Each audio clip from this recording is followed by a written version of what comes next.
There's a kind of woman who loves with everything she has. Not carefully, not strategically, not with one eye on the exit. She loves the way she prays completely, recklessly, with her whole heart poured out and nothing held back.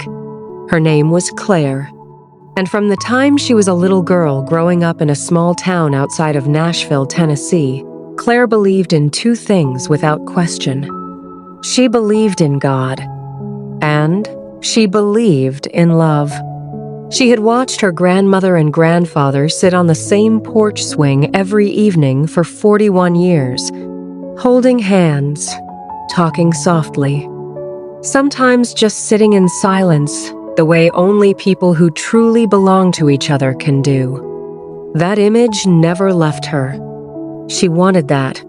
She wanted it so badly that sometimes, lying in her childhood bed, staring up at the ceiling, she would talk to God about it like it was already settled. Lord, I know you have someone for me. I know it. I just need you to send him. And she meant every word. The problem wasn't that Clare didn't pray. The problem was that Clare didn't always wait for the answer before she moved. She met Marcus in college. She was 20 years old, sitting in the campus library with her Bible open beside her laptop, trying to finish a paper on the book of Ruth. And he walked in tall, confident, wearing a cross around his neck and carrying a worn leather Bible under his arm. She noticed the Bible first. That was always the thing with Clare. She noticed the Bible first. Marcus sat down 2 tables away. He caught her looking. He smiled. She looked back down at her paper. 20 minutes later, he was sitting across from her. "You studying the Word?" he asked, nodding at her open Bible. "Trying to," she said, "writing a paper on Ruth." He smiled again, a slow, easy smile. "Ruth is my favorite book," he said. "A woman who stayed faithful when she had every reason to walk away. God honors that kind of loyalty." Clare felt something shift in her chest. She didn't know yet that some people learn the language of faith the way actors learn their lines perfectly, beautifully, without living a single word of it. She didn't know that yet. All she knew was that he knew his Bible, and he was looking at her like she was something worth finding. They dated for 2 years. In those 2 years, Marcus went to church with her every Sunday. He prayed before meals. He called her beautiful. He met her parents and shook her father's hand and looked him in the eye. He said all the right things. And Clare who loved completely, believed him. She believed the version of himself that he showed her. Because when you want something to be true badly enough, you can become blind to the evidence that it isn't. There were signs. Looking back, she could count them clearly. The way he became distant when she asked questions about his past. The way he turned cold when she disagreed with him, not angry, just cold, like a door shutting quietly in a room you thought was open. The way he spent money they didn't have, and always had a reason, always had an explanation, always made her feel like she was the one being unreasonable for asking. But she prayed, she fasted, she asked God to bless what she already had decided to have. And when Marcus got down on one knee in the restaurant where they'd had their first real date, Clare said yes before he finished the sentence. Her mother cried happy tears. Her best friend Ashley squeezed her hand at the engagement party. Her pastor said Marcus seemed like a solid young man. And Clare walked down the aisle at 23 years old, absolutely certain that God had answered her prayer. The first year was fine. Fine is a dangerous word in a marriage. Fine means nothing is catastrophically wrong. Fine means you can function. Fine means you've stopped expecting wonderful and learned to settle for manageable.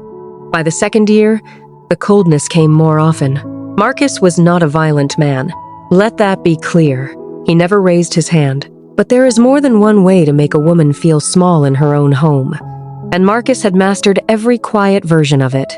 He criticized how she cooked, how she dressed, how she laughed too loudly with her friends, how she spent too much time at church, which was an interesting accusation from a man who still carried his Bible to services every Sunday.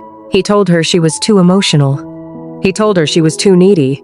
He told her that if she was a better wife, things would be easier. And Clare, who had grown up watching her grandparents on that porch swing, Clare, started to wonder if she had been wrong about what love was supposed to look like. She prayed harder. She signed them up for a marriage retreat. Marcus went, smiled at all the right moments, told the counselor they were doing well. On the drive home, he didn't speak to her for 45 minutes. She called her mother one night, standing in the bathroom with the door locked and the shower running so he wouldn't hear. "Mama, I don't think he loves me," she whispered. Her mother was quiet for a moment. "Baby, marriage is hard. You pray. You hold on. You made a vow before God." And so Clare held on. For 3 more years, she held on. Until the Tuesday afternoon, she came home early from work and found proof on his phone left carelessly on the kitchen counter that Marcus had been living an entirely different life than the one he'd been performing for her. She sat down on the kitchen floor. She didn't cry immediately.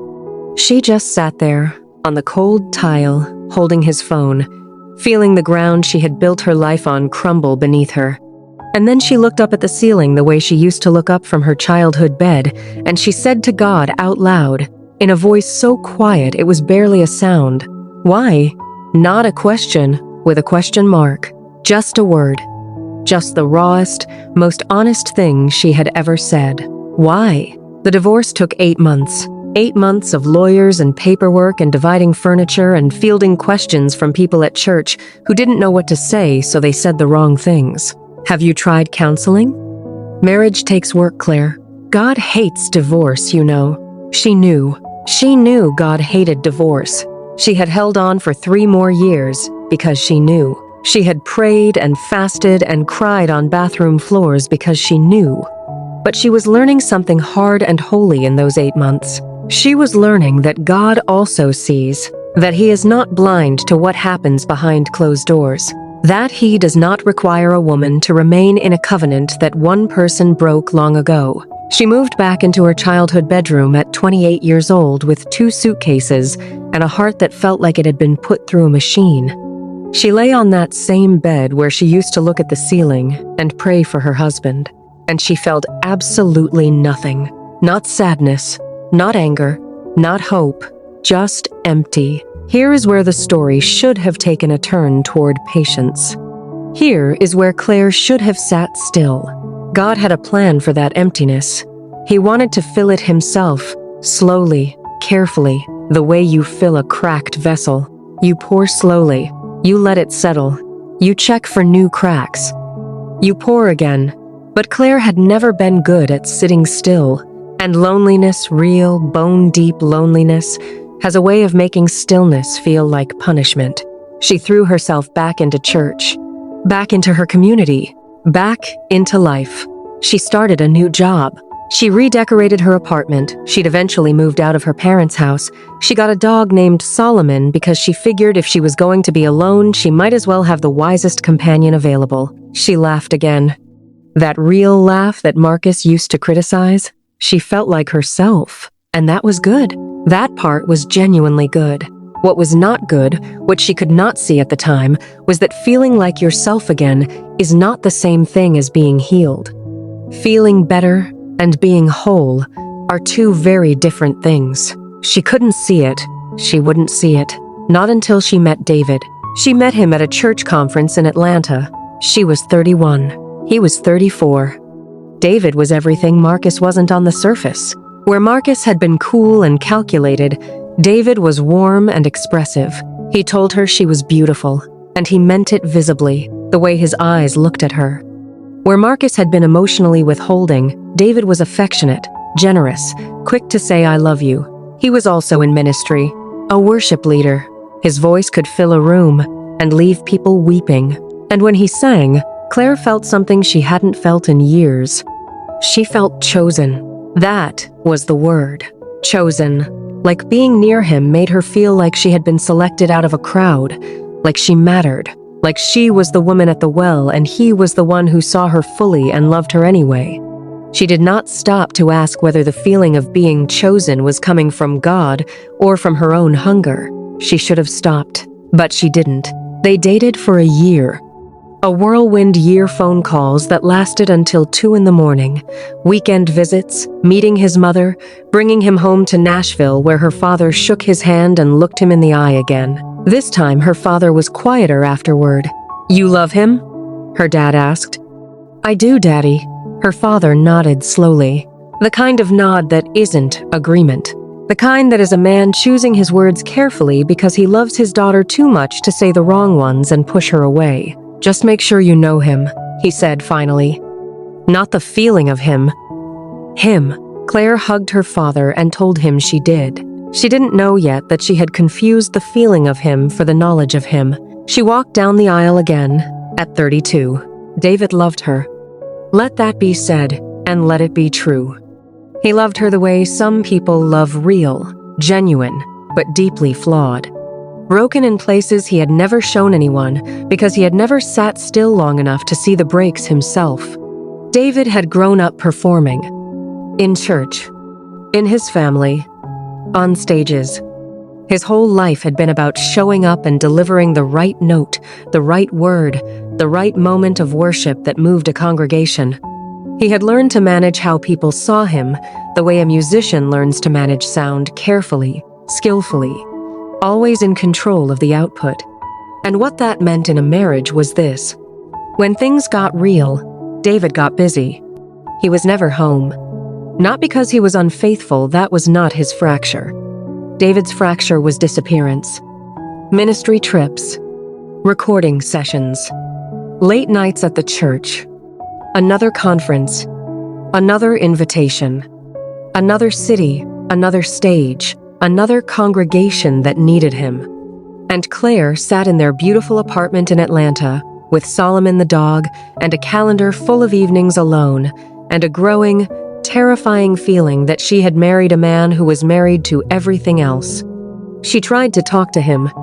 He would listen. He would hold her hands. He would say, "You're right, Claire. I hear you. I'm going to do better." And he would do better.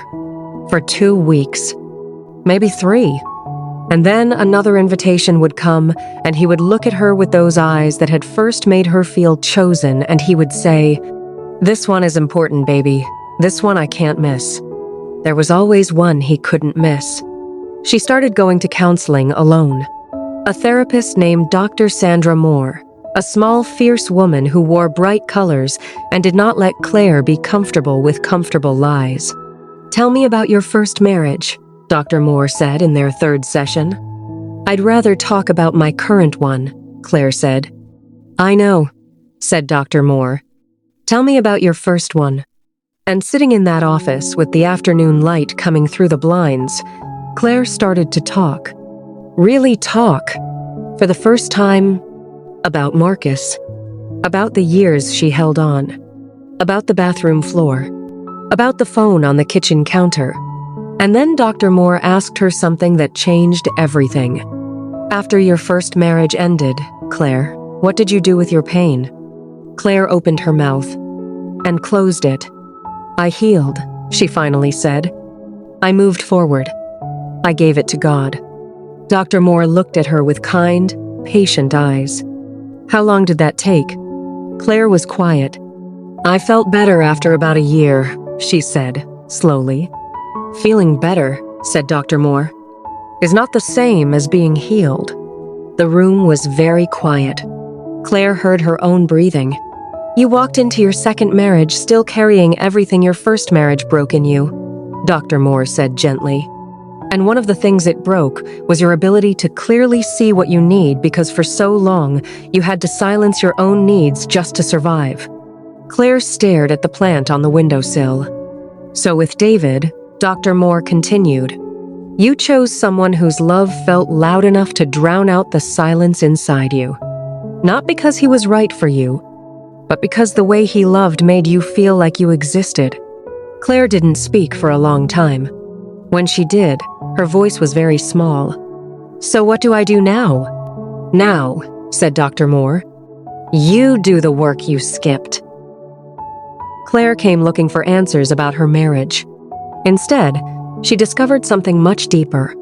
Maybe the biggest problem wasn't Marcus. Maybe it wasn't even David. Maybe the wound she never healed was still making decisions for her. And now, for the first time in years, Claire stood at a crossroads. Not between two men, but between the woman she had always been and the woman she was finally becoming. Watch out for part 2. What do you think Claire will do next? Do you think she and David will find a way to work through their struggles and rebuild their marriage?